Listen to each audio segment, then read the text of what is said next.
पृथ्वीवर भात पडणे.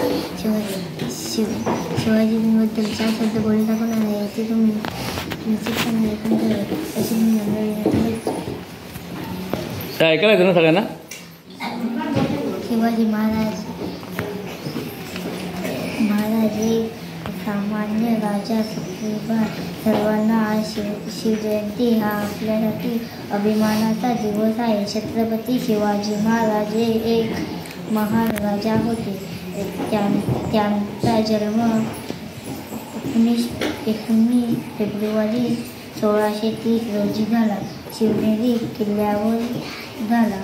त्यांनी स्वराज्य स्थापन करून लोकांना आनंद सुरक्षित जीवन दिले. शिवाजी महाराज हे केवळ शूर नव्हे तर एक न्यायप्रिय आणि दयाळू राजा होता. त्यांनी स्त्रियांना सन्मान केला, शेतकऱ्यांना मदत केली आणि सर्व धर्मांना समान न्याय दिला. त्यांची गनिमी कावा नीती